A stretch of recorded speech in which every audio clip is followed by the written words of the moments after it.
Bonsoir à toutes et à tous et merci de nous rejoindre et d'être fidèles à Quelle Comédie, l'émission réalisée par Andrea Villechange et Mathilde Maury ce soir en direct depuis la Comédie Française comme tous les lundis à 19h, un rendez-vous hebdomadaire qui nous permet de mettre en lumière ce qui fait l'actualité de cette belle maison. Et ce soir, eh bien, on vous invite au voyage, à prendre route et bagages. En effet, chaque saison, la Comédie Française se produit en tournée. Ces spectacles hors les murs sont entre 100 et 150 par saison, en région comme à l'étranger.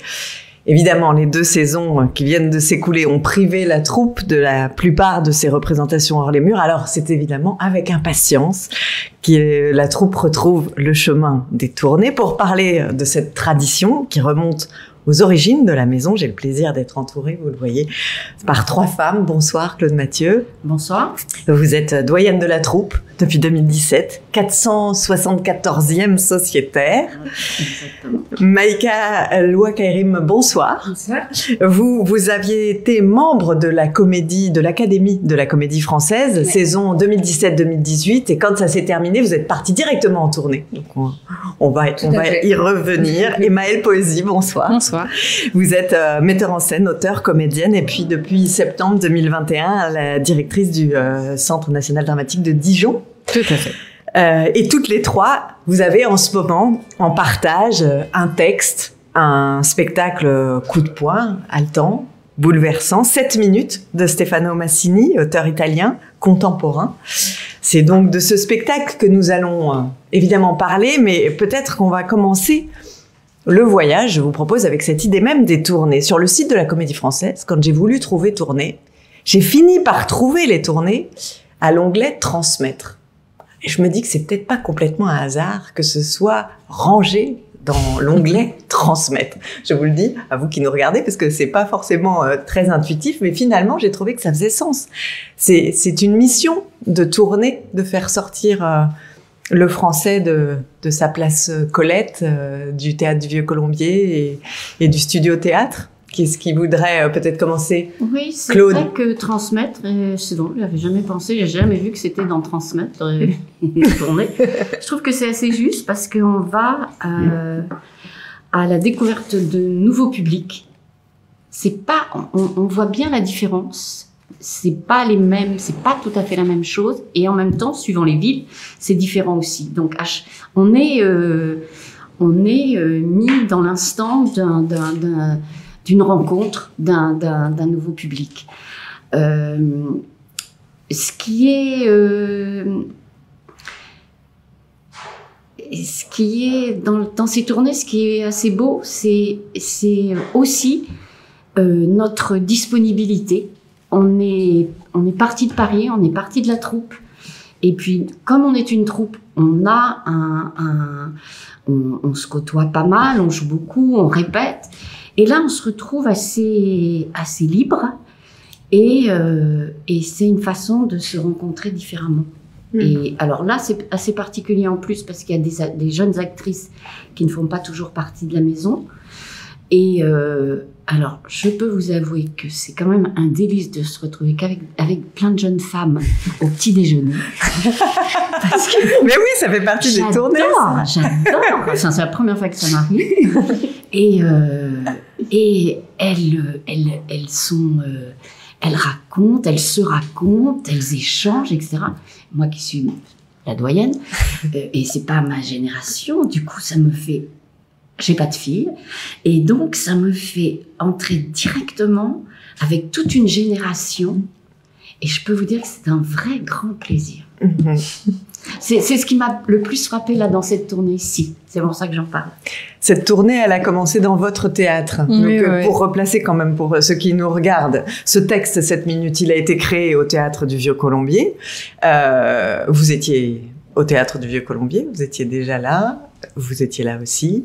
Et puis, vous l'avez accueilli au mois de septembre dans votre théâtre à Dijon. Sur cette idée de la mission et de la transmission, vous qui êtes des deux côtés, à la fois à la mise en scène et puis en même temps à la tête d'un théâtre, ça vous parle, ça ? Bah, c'est sûr. Après, c'est en plus un spectacle qui a une vraie longue histoire parce qu'on l'avait créé en 2020, il s'est arrêté à cause du Covid. On l'a repris en 2021 avec aussi des changements d'actrices qui ont repris des personnages. Donc en fait, c'est aussi une histoire de groupe. C'est ce que disait Claude. Il y a vraiment une communauté en fait qui a construit ce spectacle et même une communauté qui change maintenant avec la tournée. Mais c'est pas grave. En fait, on arrive quand même à faire communauté même quand il y a des absentes et des filles qui reviennent.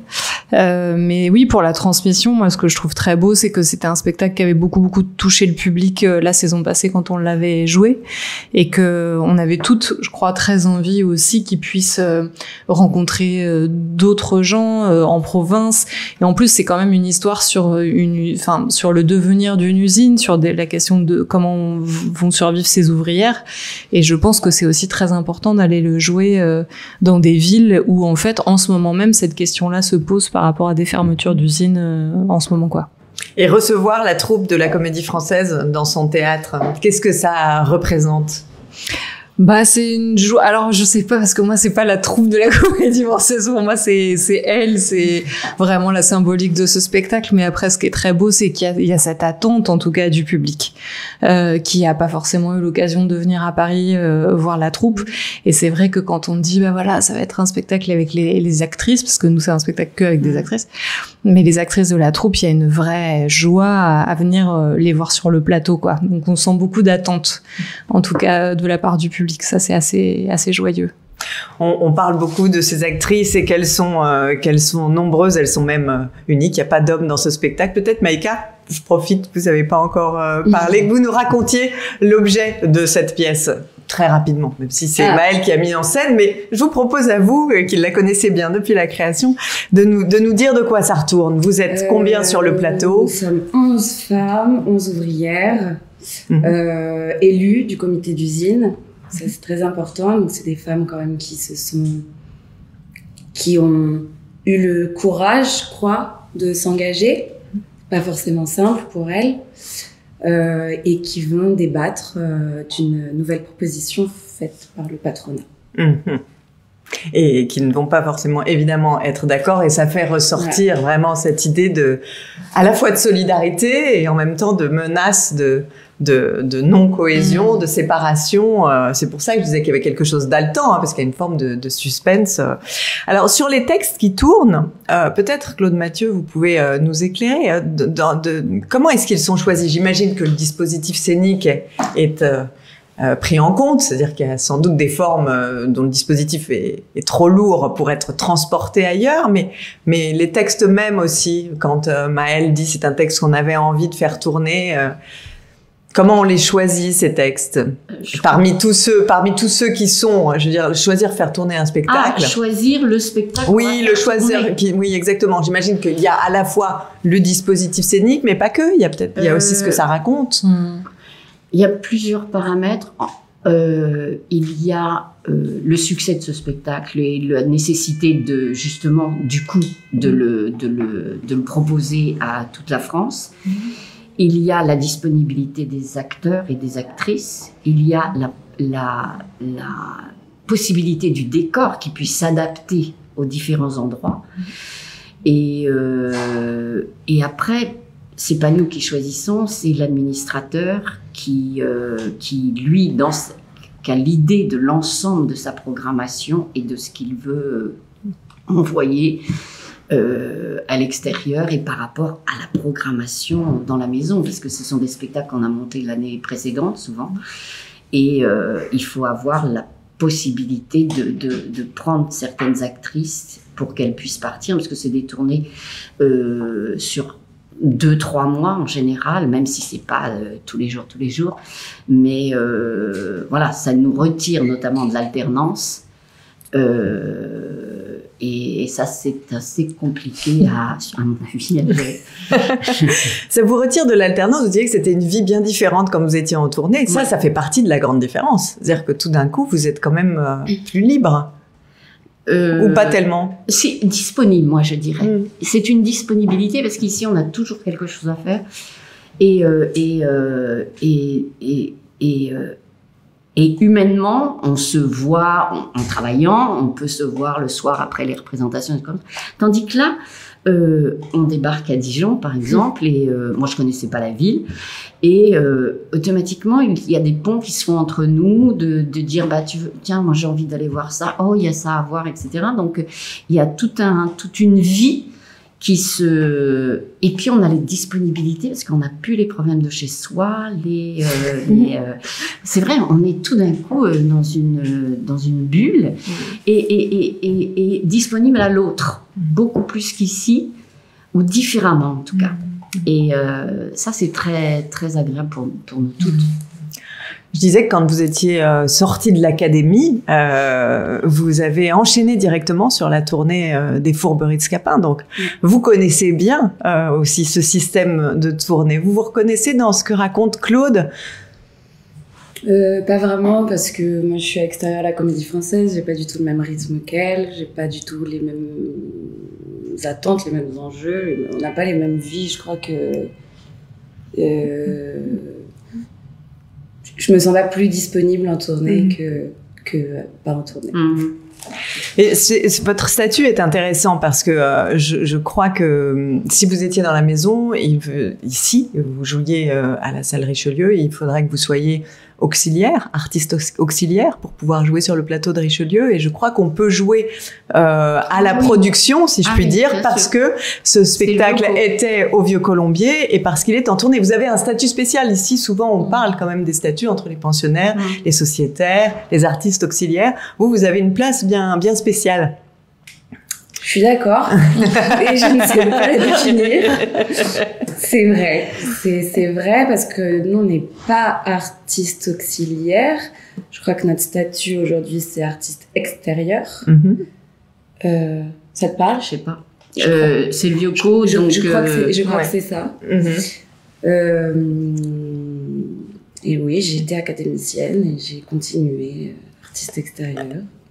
J'imagine que c'est un plaisir de poursuivre l'histoire avec la maison. Alors sur le public qu'on retrouve, voilà, on se confronte à d'autres publics. Vous avez rencontré le public de Dijon. Vous disiez que vous connaissiez pas celui de Marseille, de Montpellier, et puis à partir de demain, ça va être le public du théâtre Gérard Philippe. Avec, d'ailleurs, j'en profite pour le dire à ceux qui nous regardent, le 22 octobre, une représentation en audio-description, qui est aussi une rareté et quelque chose d'important, évidemment, à préciser. Le public qu'on retrouve, alors, est-ce qu'il est si différent du public du Vieux Colombier ou pas? Les réactions que ces publics ont pu avoir, ce que vous avez pu observer, chacune de vous à Dijon, vous un peu partout, du coup, parce que j'imagine que vous suivez la tournée. Est-ce que les réactions sont différentes et en quoi ça rafraîchit, c'est peut-être pas le mot, mais l'interprétation, le jeu, pour vous qui voyagez avec cette pièce? Rafraîchir, je ne sais pas. De toute façon, nous, on essaie toujours d'être dans l'instant. Ce spectacle est très particulier pour ça, parce qu'il nous demande d'être hyper présente dans l'instant. On n'a pas non plus des personnages comme dans du théâtre classique ou une recherche sur les personnages. C'est un moment donné, une réunion avec le retour de la déléguée syndicale, et c'est un débat. C'est si bien que automatiquement, par rapport au public, enfin moi, ce que j'ai ressenti à Dijon, parce que pour l'instant je n'ai fait que Dijon, je sens qu'il y a une attente. Je sens qu'il y a une attente, mais en même temps, par exemple, ils ont été assez réservés à la première. Et puis nous, tout d'un coup, on s'était habitués à jouer plusieurs fois, enfin une vingtaine, trentaine de fois, je sais plus. Donc petit à petit, on s'était habitués à des réactions.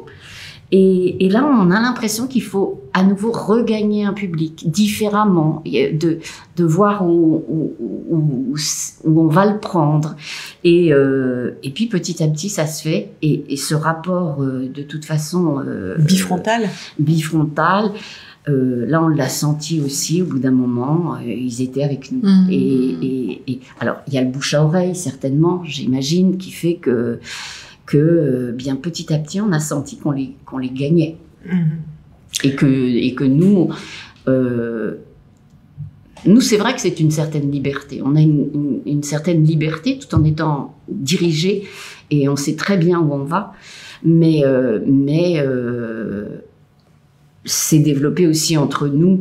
Comme on parlait des textes, il y a un texte, il y a une partition très écrite de récit, mais il y a aussi une sous-partition qui est le vivant de ce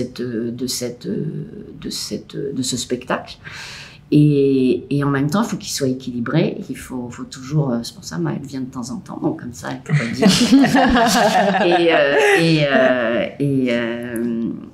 Et c'est ce qui fait que,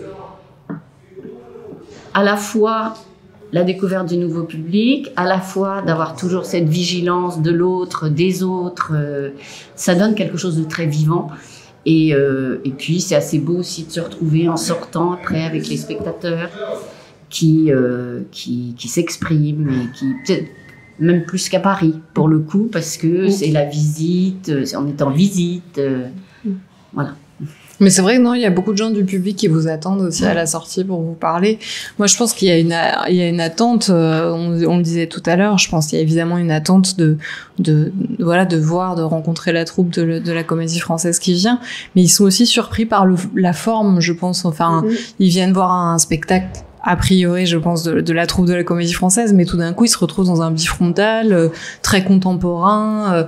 En fait, on n'est pas du tout dans l'image peut-être que pourrait avoir la Comédie Française à l'extérieur avec ce spectacle, parce que c'est un texte contemporain, c'est vraiment ce que disait Claude, c'est-à-dire c'est un moment de vie d'1h30 très intense qui est vécu avec les filles dans un dispositif aussi qui inclut énormément le public. Oui, c'est une expérience physique en pour termes le d'écoute. Et donc en fait, ce que je trouve, évidemment qu'il y a des différences, mais ce que je trouve commun avec ce qui s'était passé à Paris, c'est qu'on sent que petit à petit, au fur et à mesure du spectacle, il rentre, il regarde le plateau et il rentre avec les filles dans ce qui est en train de se passer. Et ça, c'est commun, je dirais, à toutes les représentations, quel que soit finalement le lieu où on a joué ce spectacle. Et il y a une émotion très forte, parce que les gens sont pris dans ces déchirements, en fait, que les filles vivent au plateau et dans une manière de les suivre dans les arguments qui sont donnés. Et donc ça, je pense que tout d'un coup, ça transcende les attentes qu'ils pourraient avoir en amont, parce qu'ils sont pris par ce qui est en train de se produire sur le plateau, quoi. Oui. Et d'ailleurs, ils nous attendent à la sortie, mais c'est pas pour dire bravo, en fait. Je crois que c'est pour dire tout ce qu'ils n'ont pas pu dire pendant toute la pièce. Ah oui. Ils ont besoin de dire leur avis, de dire ce qu'ils en ont pensé. Ils prenaient parti, parce qu'en plus, à la fin, on a le choix. Bien sûr. Tout est ouvert. Ouais. Et en plus, c'est elle qui incarne ce choix ouvert. Alors, du coup, c'est encore plus drôle. Mais vraiment, c'est... Mais c'est vrai que les gens vous arrêtent souvent à la fin pour vous dire, ah, mais pourquoi tu penses ça à ce moment-là? Il faudrait pas penser ça. Enfin, voilà. Il y a beaucoup de gens qui prennent parti. On l'a rencontré aussi dans Dijon, si on... Oui. Et ils nous arrêtaient pour nous dire, on était super contents. Ça s'est quand même produit beaucoup de fois. Ça s'est produit aussi à Marseille, je crois. Ah oui. Oui. Et quand vous avez lu ce texte, ça vous est venu comme une évidence que d'avoir ce bifrontal, c'est-à-dire de mettre vraiment le spectateur aussi dans ce qui fait qu'on le ressent même physiquement très fort, cette manière de renoncer aux évidences, de se poser tous des questions, de pas savoir ce qu'on aurait fait, de voir ce groupe, parce que on l'a pas dit, on l'a peut-être compris, sous-entendu, mais c'est un huis clos. Donc vous êtes en fait tout le temps là, vous ne bougez pas. Oui. Bah, il y avait vraiment cette idée que c'était une multiplicité de points de vue qui se rencontrent sur un sujet. Et en fait, déjà, c'est le cas dans la mise en scène entre les filles, mais que il me semblait très important que le public ait pas une vision, je dirais, objective, voilà, d'un seul point de vue, mais qu'en fait, il y ait aussi cette confrontation des points de vue. Et en plus, pour moi, l'histoire ne se lit pas du tout de la même façon en fonction de là où on est placé dans la salle, puisque certains vont voir beaucoup le visage du groupe et des filles, d'autres vont plus voir Véronique Vella qui joue Blanche, et du coup avoir l'histoire via son point de vue à elle. Et donc en fait, ça ça participe au fait que le public peut dialoguer sur mais moi j'ai vu ça, mais pourquoi t'as vu ça, mais en fait comment, enfin voilà, sur en fait enrichir encore un peu plus cette dialectique qu'il peut y avoir dans la pièce et d'essayer d'éviter les points de vue trop simplistes, quoi. Et dans un endroit qui est d'ailleurs, parce qu'elles sont là en train évidemment de réfléchir ensemble, mais c'est un endroit assez ouvert aussi. C'est comme un endroit de passage. Donc là aussi, il y a cette idée-là. C'est pas tellement le conciliabule dans la petite pièce tranquille. Et ça participe sans doute de l'électricité aussi, parce que tout le monde peut peut-être passer à tout moment.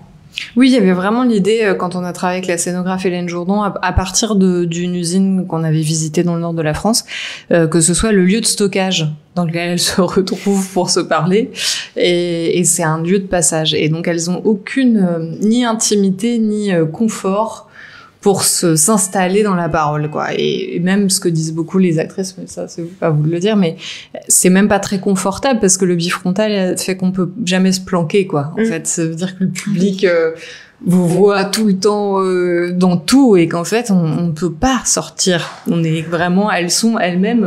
Et on est toujours exposé. Ouais. Comment vous le ressentez ça, vous, alors, cette manière-là d'être tout le temps vu, de dos, de face, de profil, en train de réfléchir? C'est très excitant, en fait, parce qu'on le sent, on sait. Au bout d'un moment, on sait très bien ce qu'on donne, ce qu'on produit, ce qu'on réserve et qu'on Non, ça c'est très agréable. Oui, c'est une aventure tous les soirs. Et c'est par rapport à ce vivant qu'évoquait Claude aussi. Par rapport à ce vivant. Et nos connivences. Par rapport au huis clos. C'est très dense, en fait.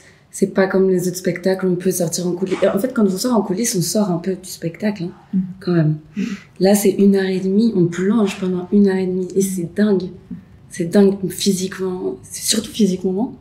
Physiquement, c'est fou. Parce qu'il y a une tension particulière. Ah oui. On est épuisé comme ça. On est épuisé. Ouais, essoré. Ouais. Et c'est drôle ce que disait Maëlle à propos de l'image qu'on se fait peut-être du français là-dessus. Vous avez évidemment du recul. Claude, vous êtes actuellement en tournée dans Tartuffe. Vous avez enchaîné, je le disais, avec Scapin. Peut-être que voilà, ce sont des ouvrages qu'on attend plus de la part du français quand il se balade.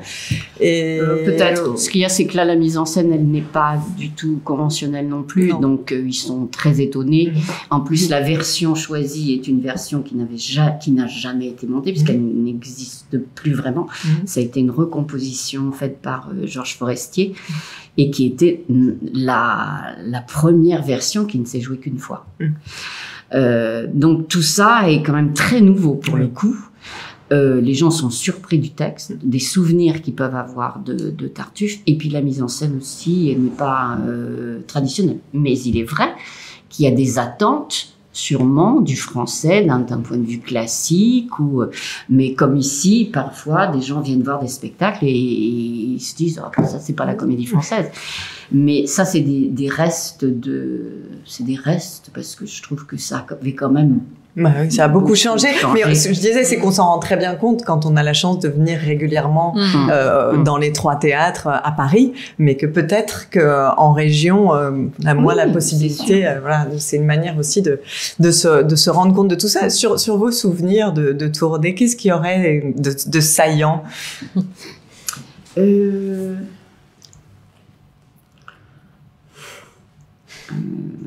en avez fait beaucoup.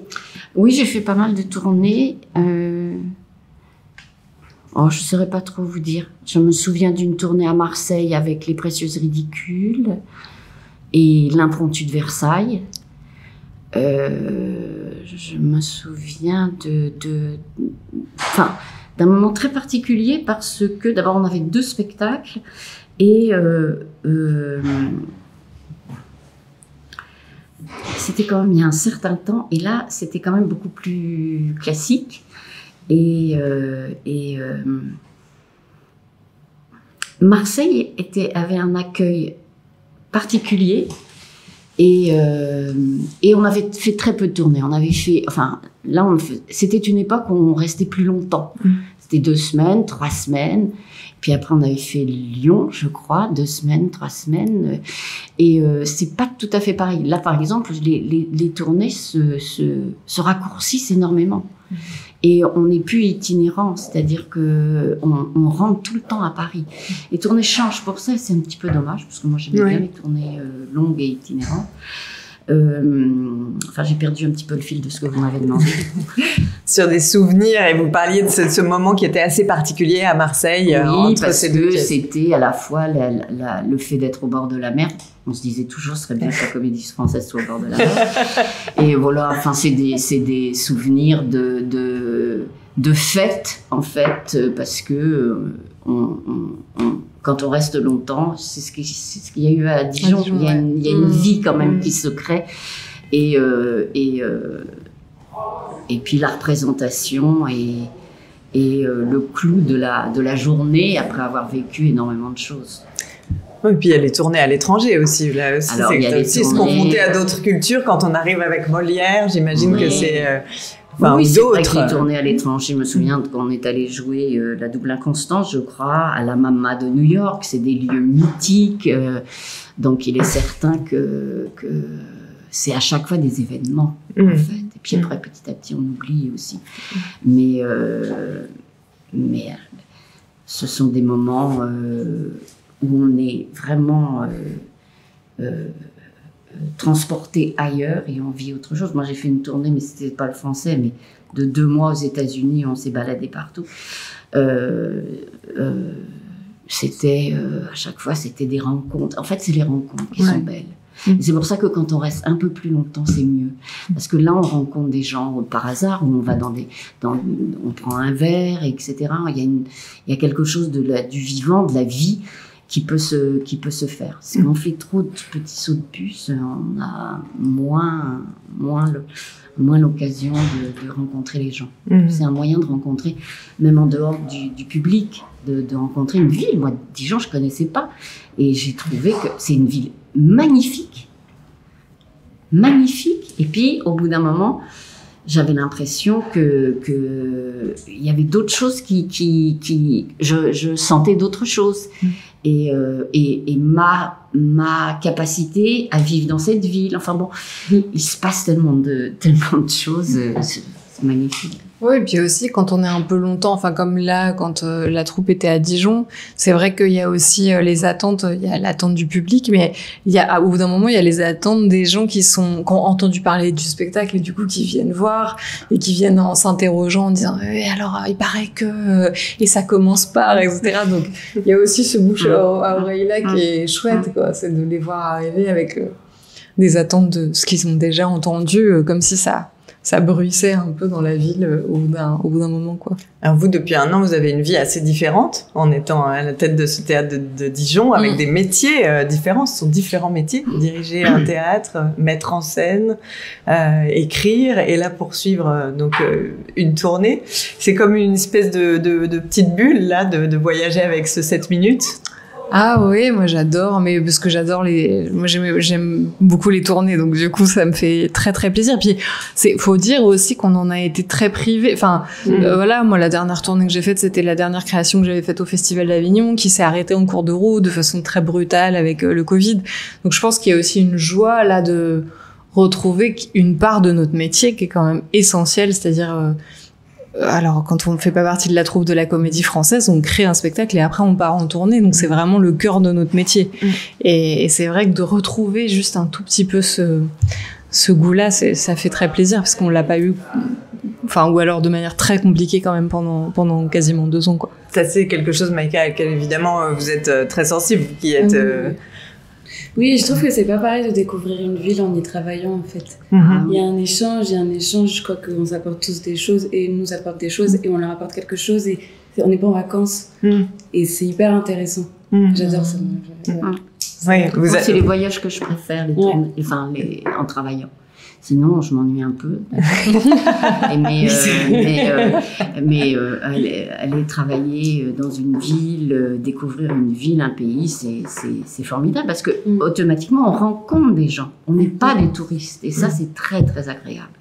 Et c'est très enrichissant. Ouais, c'est une manière de se nourrir et aussi, ce que vous disiez, hein, une certaine façon de se redécouvrir, parce que ici c'est quand même une maison, vous avez votre loge, vous vous connaissez par cœur, si je puis dire, quand même très ensemble. Ça rebat un peu les cartes, c'est l'occasion d'autres émotions. On adore tous ça, et puis on est pareil que les autres acteurs, hein, faut le dire.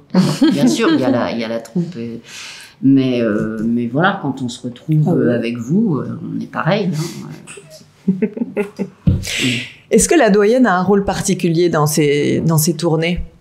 Ah, c'est moi la responsable de la distribution, enfin de la troupe. S'il y a un problème, mais on a quand même une administratrice de tournée qui elle s'occupe quand même de tout ce qui est logistique de logistique et moi c'est plus puis de veiller savoir si quelqu'un est pas bien, si c'est plus d'un point de vue humain et acteur. Oui, c'est ça. Et je discuterai avec l'administratrice s'il y a une décision à prendre. Mais bon, en général, tout se passe bien. C'est ça, c'est un rôle quand même, vous diriez peut-être...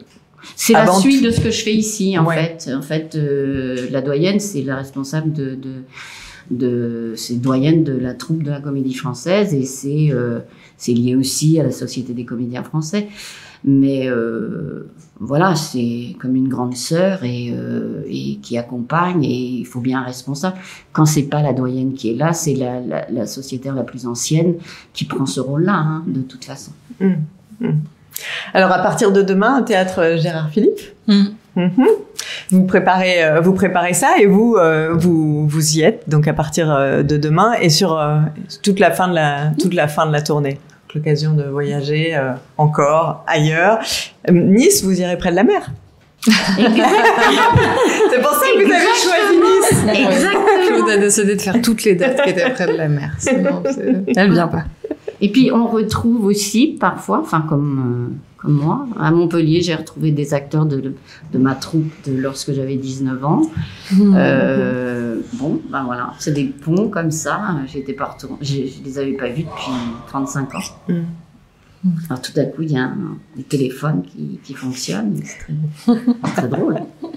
Et qu'est-ce que vous faites en marge de ce spectacle en ce moment ? En marge de ce spectacle. Ou est-ce que vous avez le temps ou pas Oui, je suis sur d'autres sujets. Bah oui, non mais vous pouvez en parler aussi. Et je suis sur un spectacle qu'on a créé en 2019 qui s'appelle Nos Limites, qui a été écrit et mis en scène par Robin Goupil, qui a aussi fait l'Académie de la Comédie Française avec moi. On n'est que tous les deux, après le reste c'est des copains d'école, c'est des gens avec qui on a commencé le théâtre. Et je suis aussi sur une création de Tiffaine Raffier qui s'appelle Némésis à l'Odéon, théâtre de l'Odéon en mars. Ah oui, c'est ça, j'avais appris ça. Vous étiez bientôt au théâtre de l'Odéon. Et donc vous arrivez à avoir encore des projets de mise en scène, de texte Ah bah heureusement, parce que c'est comme ça, c'est même pour ça qu'on est nommé, c'est pour continuer à être metteur en scène et artiste. Donc oui, moi j'ai un spectacle que j'avais créé au Festival d'Avignon au mois de juillet qui part en tournée là, qui sera au Centre Pompidou en mars. Et puis on est sur la préparation de la prochaine création qui aura lieu l'année prochaine. Donc oui, c'est un puzzle d'arriver à tout faire en même temps, mais on y arrive. Et la tournée de Tartuffe pour vous, avant de retrouver... Ça y est, elle est finie. Terminé. Eh bien, merci beaucoup à toutes les trois. Attention, petite bande-annonce à suivre de 7 minutes. Et puis, évidemment, grand merci pour cette émission et rendez-vous lundi prochain avec Béline Dola.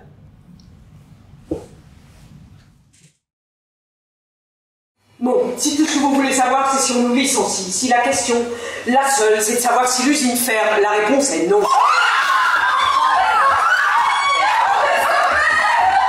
Ils ont mis des conditions ? Il n'y a qu'une seule condition. Une seule. En lisant ça, tu pourrais refuser ? Peut-être, oui. D'ailleurs, je vous le dis, je vote non. Quoi ? Qu'est-ce qu'il prend ? Je voudrais être sûre, Blanche. Ces messieurs garderaient tous les contrats. C'est ça. À la seule condition qu'on renonce À 7 minutes de pause. Allez, c'est bon, j'ai compris, m'en faut pas plus. Je voudrais seulement qu'on en parle. Bravo, et bien moi c'est le contrat,